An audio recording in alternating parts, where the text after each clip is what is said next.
After returning home, Jin sits down to share a delicious meal with his mother, each bite comforting, yet his thoughts are far from calm.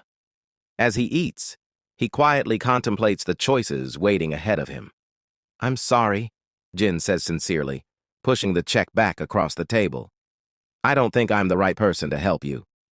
Perplexed, Jinho's father asks how Jin's mother was cured. Jin simply replies that if he truly knew the answer, he wouldn't have kept it hidden.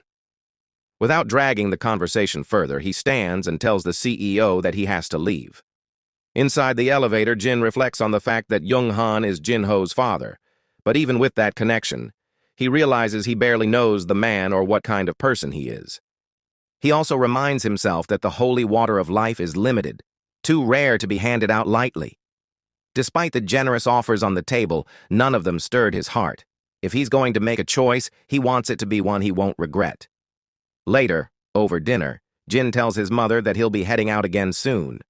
He knows there are countless people out there stronger than him, and if he wants to keep up, he can't afford to rest. His mother gently mentions how his father used to rush through meals whenever someone needed him, then offers to help Jin pack. That night, with Gina curled up under the covers, Jin quietly enters her room. He sits on the edge of her bed, struggling to find the right words. Eventually, he opens up, admitting that he recently came dangerously close to death. Sure, danger is nothing new to him, but this time, it was different. Still, he survived. And he's grateful for every single time he's come back home. So this time, I'll come back too, he promises. He thanks his sister for stopping him earlier, for grounding him when he needed it most. She replies that he probably would have gone anyway. He smiles, agreeing, then reassures her that no matter how far apart they are, he'll always protect her.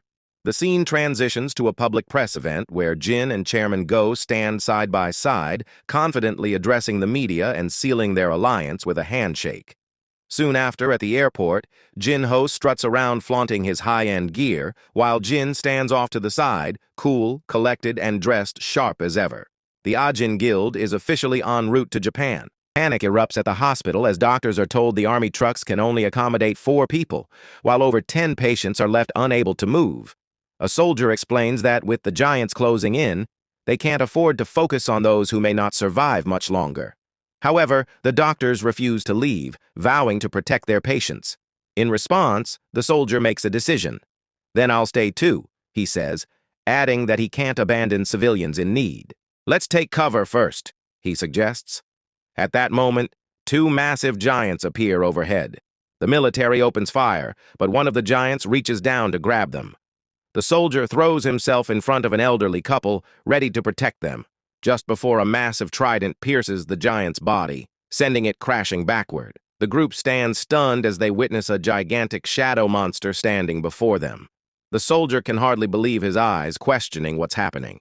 That's when Jinwoo arrives, warning the soldier that it's too risky to stay and urging them to evacuate the area, especially since the hospital is nearby. Suddenly, debris crashes down from a nearby building, but Jinho steps in just in time, shielding the elderly couple from the falling rubble. He tells Jin that he will stay behind to assist with the evacuation. "Okay," Jinwoo replies with a calm nod, his usual nonchalance never wavering. With a powerful roar, the giant shadow monster thrusts its trident into the chest of the second giant, sending it careening into the surrounding buildings. Without hesitating, Jinwoo runs up the serpent's back, leaps into the air, and cleaves the giant's face in half with a single devastating strike. A man asks his companion about him. His friend replies that he's heard Lady Selner hasn't even revealed a fraction of his power. "He'll die," Baldy comments. Shark Boy explains that all their abilities have been enhanced by Lady Selner, and he should know that ordinary hunters have their limits. He then questions whether Jinwoo is a reawakened, with Scarface suggesting that Jinwoo is underestimating the situation. He asks if Jin really thinks his bugs are comparable to the giants, adding that hunters who overestimate themselves are bound to perish. "I'll bet my yacht he'll be gone in a day," Baldy wagers. "I'll bet my house he'll be finished in 2 days. The conversation continues with more bets when Thomas Andre interrupts. He bets the Scavenger Guild's building that Jinwoo will survive. Thomas then points out that they should focus on the S-tier gate that appeared on their side since the dungeon break is tomorrow, wondering how many of them will survive. While Thomas mentions that playing in Japan might have been more thrilling than in the United States, he's confident that things will get exciting soon enough. Back in Japan, reporters are in awe as they report that Jinwoo's summons are taking down the giants. The massive giants are being overwhelmed and devoured by his bugs.